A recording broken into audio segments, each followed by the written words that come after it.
Hi friends, good morning to all of you. जैसा कि हमने रेशियो एंड प्रोपोर्शन बहुत पहले ही पढ़ा चुके हैं, इसी से हमने स्टार्ट भी किया था। जब चैनल यूट्यूब पर you like mathematics by Arvind sir के नाम से जब बनाया था तो मैंने रेशियो से ही स्टार्ट किया था। उस टाइम में मेरे पास इक्विपमेंट नहीं था वीडियो बनाने के लिए, कैसे कैसे करके मैंने मोबाइल से स्टार्ट किया था। उस टाइम में कुछ भी सामान नहीं था। तो अगर आप लोग कोई भी अगर नए स्टूडेंट्स होंगे तो देखते होइएगा अब के वीडियो में और उस टाइम की वीडियो में बहुत से आपको फर्क नजर आएगी। ठीक है, तो उसमें एक 4 नंबर जो पार्ट क्लास 4 था जिसमें मैंने कंपोनेंडो एंड डिविडेंडो के बारे में चर्चा किया है, उसमें जो वीडियो है वो क्लीन नहीं है और साथ ही साथ साउंड का ज़्यादा प्रॉब्लम है उसमें। ठीक है, बहुत से कमेंट आया था कि सर इस वीडियो को देख लीजिए अच्छा से और फिर इसके बारे में विचार करिए। तो विचार क्या करना है, मैंने सोचा कि चलो इसको बना करके फिर से एक बार डाल देते हैं। ठीक है, तो इसीलिए मैंने लिखा है रेशियो एंड प्रोपोर्शंस पार्ट 4 और उसमें हम लोग पढ़ाए थे कंपोनेंडो एंड डिविडेंडो रूल्स अर्थात योगांतर नियम। तो योगांतर नियम अगर हिंदी देखें, अगर इसको संधि विच्छेद करें तो योग और अंतर नियम अर्थात पहले जोड़ तब घटाओ। तो होता क्या है देखिए, जैसे A by B equal to C by D. अब इसी को हम लोगों को कंपोनेंडो एंड डिविडेंडो रूल्स में फॉलो करना है अर्थात योगांतर नियम में फॉलो करना है। एक चीज और बतलाए थे कि मैंने अलजेब्रा में एडवांस जब पढ़ाया था तो उसमें भी मैंने कंपोनेंडो एंड डिविडेंडो रूल्स के बारे में चर्चा की थी। ठीक है, ये तो आप लोग देख भी सकते हैं। तो इसमें करना क्या है, हम लोग ऊपर वाले को न्यूमरेटर नीचे वाले को डिनोमिनेटर अर्थात अंश और हर बोलते हैं। तो करना कुछ है नहीं, केवल आपको ऐसे केस में अंश लिखिए a बाई ए और c बाई सी। तो भाई डिनोमिनेटर कहाँ गया, इसी डिनोमिनेटर को एक बार जोड़ना और एक बार घटा देना है। तो किसमें, अंश में। तो b जोड़ दिए, b घटा दिए, d जोड़ दिए, d घटा दिए, यही मेरा कंपोनेंडो एंड डिविडेंडो हुआ। इसका यूज जो होता है वह एडवांस मैथ में रेशियो एंड प्रोपोर्शन में प्रॉब्लम्स ऑन एज में लगभग बहुतायत ट्रिगो में अलजबरा में बहुत ही यूज किया जाता है, यूजफुल होता है। इसीलिए आप लोगों को मैंने सोचा कि नहीं रेशियो में ही इसकी चर्चा कर दिया जाए। ठीक है, इसलिए कंपोनेंडो एंड डिविडेंडो अर्थात क्या मिला, अगर यदि a by B equal to C by D, in this conditions you have to follow the componendo and dividendo rules. It means you have to write a plus B divided by a minus B equal to C plus D divided by C minus D. Clear है ये। अब इस पर हमने कुछ example set किया, देख लीजिए। जैसे मान लीजिए दिया हुआ है x बटा में y इक्वल टू 5/2, तब हम कंपोनेंडो डिविडेंडो का यूज करेंगे तो क्या लिखेंगे, x में एक बार y को जोड़ना है और x में से एक बार y को जोड़ के क्या करना है, घटा के भाग कर देना है। यही रूल्स यहाँ लागू करेंगे। 5 2 7 और 5 में से 2 गया 3, हो गया मेरा कंपोनेंडो एंड डिविडेंडो। अब क्वेश्चंस क्या रहता है वह देखिए। जैसे मान लीजिए दिया हुआ है x plus Y divided by X minus Y equal to 7 बटा में 2। अब हमको पूछेगा तब x is to Y equal to what.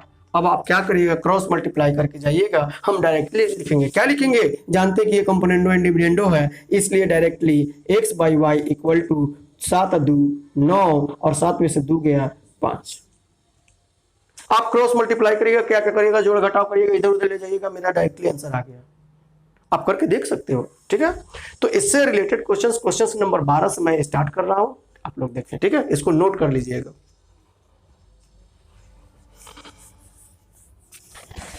Question number 12 का एक कहता है कि यदि p प्लस क्यू का 20% equal to p minus Q का 50%, तब p एस टू क्यू बराबर क्या होगा। तो हम लोग इसको चाहें तो डायरेक्टली लिख सकते हैं p बाई क्यू बटा में p माइनस क्यू। अब ये गुना में तो उधर डिवाइड में चला जाएगा क्योंकि इसको इधर लेके आए हैं, तो 50 बटा में 20% छोड़ देते हैं क्योंकि इधर भी परसेंट उधर परसेंट कट जाएगा, यह कट जाएगा 0 0। इसलिए हम कहेंगे क्या, यह क्या है, कंपोनेंडो डिविडेंडो रूल को फॉलो कर रहा है। p by Q equal to 5 2 7 और 5 में से 2 गया 3। कोई दिक्कत नहीं होनी चाहिए। नेक्स्ट क्वेश्चन देखते हैं हम लोग।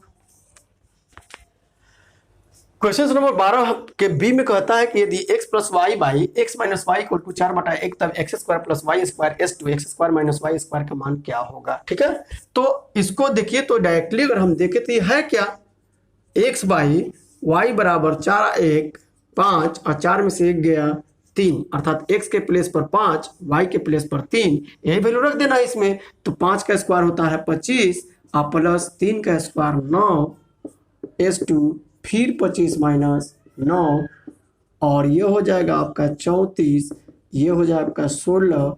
और रेशियो एंड प्रोपोर्शंस किस चीज़ को फॉलो करता है, तो मिनिमम टर्म को फॉलो करता है। It means you have to write ratio and proportion the lowest term. In this condition your answer will be right, otherwise your answer will be wrong. Okay, इसको note कर ले सकते हैं आप लोग। नेक्स्ट देखते हैं हम लोग।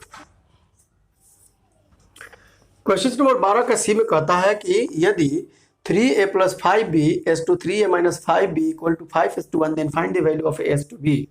फिर से ये कंपोनेंट और डिविडेंड देख लिए, 3a है, 5b है, अर्थात 3a plus 5b divided by 3a minus 5b equal to 5/1, अर्थात इसको हम लोग क्या लिखेंगे, 3a डिवाइडेड बाई 5b, 5 और 1 6, 5 में से 1 गया 4, अगर काटिएगा इसको तो ये क्या आएगा 3/2 और 3 से 3 ये कट जाएगा, 5 क्रॉस मल्टीप्लाई करिएगा तो ये यहाँ आ जाएगा, अर्थात a by B equal to 5/2, अर्थात a एस टू बी का मतलब a बाई बी पूछ रहा है, a एस टू बी मतलब a बाई बी पूछ रहा है। ठीक है, वो भी सही है और इसकी चर्चा मैंने फर्स्ट वीडियो सेकेंड वीडियो में मैंने किया भी है। ठीक है, देख लीजिएगा आप लोग। नेक्स्ट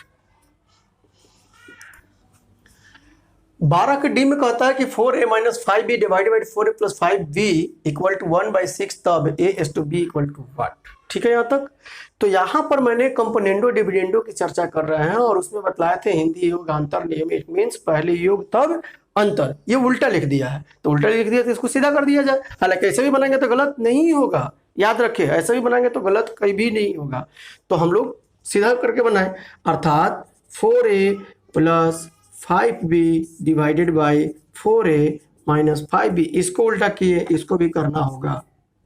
अब ये रियल में क्या है, 4a बटा में 5b और ये है 6 7, 6 में से 1 गया 5, 5 से 5 कट जाएगा, 4 उठा के यहाँ रख दीजिए, अर्थात a by B equal to 7/4। कोई दिक्कत नहीं होनी चाहिए। ठीक है, नेक्स्ट क्वेश्चन। अब कंपोनेंडो डिविडेंड से इससे ज़्यादा नहीं रहता है, आगे बढ़ते हैं हम लोग 13 नंबर। क्वेश्चन नंबर 13 में कहता है कि यदि 4x square minus 3y square S to 2x square plus 5y square bracket बंद करके एस टू लगाइएगा equal to 12s/19 then find the value of x/y। अर्थात इस टाइप के जब भी क्वेश्चंस मिले और लगे कि ये कैलकुलेशंस करना पड़ेगा, ऐसे केस में आपको जाना चाहिए ऑप्शन से। मैं दोनों तरीके से बता देता हूँ। तो ऑप्शन से जाएंगे, अगर हम ऑप्शन भी इसमें डाल के चेक करेंगे तो भी मेरा वेस्टिंग ऑफ टाइम होगा। तो हम ऑप्शन से जाएंगे, किस लिए जाएंगे, सेव द टाइम, टाइम को सेव करने के लिए, न कि वेस्ट करने के लिए। तब ऐसे केस में पहले ध्यान देना चाहिए कि आपको पहले बताए थे कि ratio it means we have to think about the lowest term. अब देखिए 12 और 19 से छोटा नहीं हो सकता है, इसीलिए 12-19 लिखा हुआ है। अगर हम 12-9 लिखे तो मेरा गलती होगा, क्योंकि 12-9 अगर होता रेशियो तो उसके जगह 4:3 लिखना चाहिए था, अर्थात वो मिनिमम टर्म हुआ। यहाँ पर 12:19 है, उससे छोटा अब नहीं लिख सकते हैं। तब ऐसे केस में हमको निगेटिव टर्म वाले में केवल x/y का जो भी ऑप्शंस में वैल्यू दिया हुआ है वो रख करके चेक करना चाहिए निगेटिव में, क्योंकि रेशियो तो यहाँ तो पॉजिटिव है, निगेटिव में रखेंगे तो कुछ वैल्यू निगेटिव आएगा तो 80 कटते चला जाएगा। अब कभी कभी दोनों अगर पॉजिटिव हो तो ऐसी कंडीशन में उसमें रखिए जहां पर जिसका वैल्यू कोई प्राइम नंबर हो। देखिए 12 प्राइम नंबर नहीं है, लेकिन आपका 19 प्राइम नंबर है। तो 19 किसके लिए है, तो इसके लिए हम इसमें रख के देखते हैं, कब, जब ये नेगेटिव टर्म नहीं होता, पॉजिटिव टर्म होता तब। लेकिन यहाँ पर नेगेटिव टर्म है, इसलिए हम इसमें डाल के देखेंगे।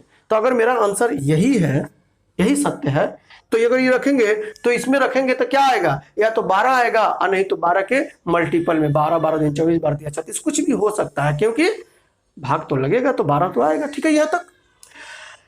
तो 2 रखते हैं x का वैल्यू तो चर्चा का 16 और 3 रखेंगे तो 27 हो जाएगा। नेगेटिव वैल्यू आ रहा है इसलिए मेरा आंसर गलत है, ये नहीं हो सकता है। ये भी रखेंगे तो नेगेटिव आएगा। अगर इसको रखते हैं हम लोग तो 3 का 9 का 36 और माइनस 2 रखते हैं 4 ही 12 पॉजिटिव आया और साथ ही साथ 12 के मल्टीपल में आया। तो हम ये नहीं करें कि यही मेरा आंसर है। अब एक ऑप्शन और बचा हुआ है, हो सकता है ये वाला वैल्यू इसमें डाले तो 19 ना आए, 19 के मल्टीपल में ना आए, इसलिए इसको भी छोड़े नहीं, इसको भी चेक कर ले। तो अगर ये सही है, अगर देख लीजिएगा, अब ये सही है, 2 रखेंगे तो 4 का 16 और माइनस 3 पॉजिटिव तो आया लेकिन 12 के मल्टीपल में नहीं आया, यहाँ पर 13 आ गया, इसलिए मेरा रॉन्ग हो गया। तो क्या सही जाएगा? सी। आप क्या करते हैं देखिए, आप डायरेक्टली लिख के बनाते हैं 4x² minus 3y² divided by 2x² plus 5y² equal to 12/19। आप क्रॉस मल्टीप्लाई करते हैं 1976 x² minus 19 y² equal to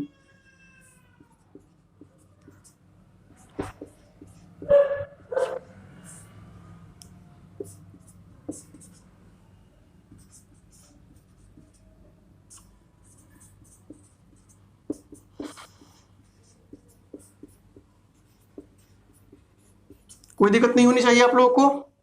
अब इसमें से घटाइएगा तो ये 52x² आएगा, यहाँ पर 117y², इसलिए x बाई वाई का होल स्क्वायर इक्वल टू 13 से घटाइएगा तो 9 बार में, ये 4 बार में, इसलिए x by Y equal to. तो इतना तामझाम हम लोग करेंगे एग्जाम्स में, ना तो मेरे पास पेपर होता है समझ गए रफ करने के लिए, और ना ही उतना टाइम होता है। ऐसे केस में आपको ऑप्शन से ही जाना चाहिए, ठीक है। नेक्स्ट क्वेश्चंस देखते हैं हम लोग। देखिए 14 में हमने लिखे हैं 14 के लिए एक ए और बी का मध्यानुपाती, उसी को मीन प्रोपोर्शंस बोलते हैं या एवरेज प्रोपोर्शंस बोलते हैं, या उसी को सेकंड प्रोपोर्शंस या द्वितीय प्रोपोर्शंस या द्वितीय समानुपाती बोलते हैं, ठीक है। जिनके पास पेज होगा वो जानते हैं। तो mean proportions root A B होगा, ए और बी का third proportions b² by A B और सी का fourth proportions B C by A. इसी से रिलेट करके क्वेश्चन दिया हुआ है 14 का ए, कहता है कि 0.02 एंड 0.32 का मध्यानुपाती, अर्थात 0.02 एंड 0.32 का मीन प्रोपोर्शंस पूछा है। मीन प्रोपोर्शन क्या लिखिएगा, रूट में 0.02.32 भाग करिएगा 64 बटा में 10,000 अर्थात 8 बटा में 100 या 0.08। कोई दिक्कत नहीं होनी चाहिए आपको। 14 का बी में कहता है 16 और 24 का तृतीया, 16 और 24 का थर्ड पूछा है। तो थर्ड प्रोपोर्शंस क्या हो जाएगा, क्या हो जाएगा ये 24 गुने 24 डिवाइडेड बाई 16, अर्थात 8 से काटिएगा 3 बार में या 2 बार में या 12 बार में, 12 या 36, ठीक है ये। अब इसी का एक सी और डी भी देख लीजिएगा आप लोग।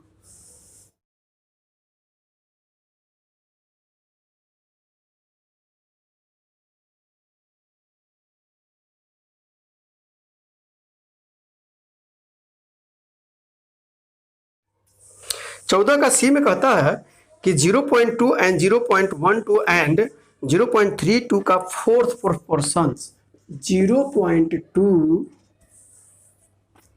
0.12 एंड 0.32 का फोर्थ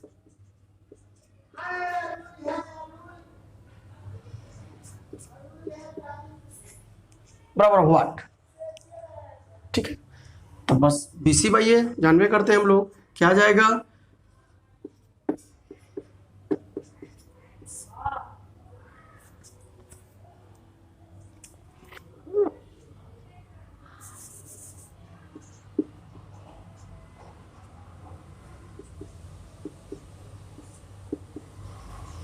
पॉइंट से पॉइंट एक को हट जाएगा ये, आई 12 के लिए बटा में 100 गुने 2 डिवाइडेड बाई 3 6 18, ठीक है, कोई दिक्कत नहीं होनी चाहिए। और एक डी में दिया हुआ है, डी के लिए देख लीजिएगा, देखिए कहता है 14 के डी के लिए फॉर्मूला होता है कि A:B, C:D एंड E:F का कंपाउंड रेशियो अर्थात मिश्र अनुपात हिंदी होता है, क्या होता है, तो हम लिखे हैं multiple of antecedents divided by multiple of consequents. अर्थात A:B, इसको हम लोग पहले वाला को एंटीसीडेंट पढ़ते हैं और बाद वाले को कंसिक्वेंट्स पढ़ते हैं, जिसकी चर्चा मैंने फर्स्ट या सेकंड क्लास में किया, फर्स्ट क्लास में किया है, आप लोग देख लीजिएगा वीडियो। तब क्वेश्चन नंबर 14 का डी में क्या कहता है, जैसे A:B दिया हुआ था, आप A:B B:C छोड़िए, क्या दिया हुआ है 5:4 एंड 6:8 का कंपाउंड रेशियो बताना है। तो क्या करिएगा आप लोग, 5 गुने 6 डिवाइडेड बाई 4 गुने 8, काटिएगा 3 बार में 4 बार में, अर्थात 15 बटा में कितना 16। कोई दिक्कत नहीं होनी चाहिए।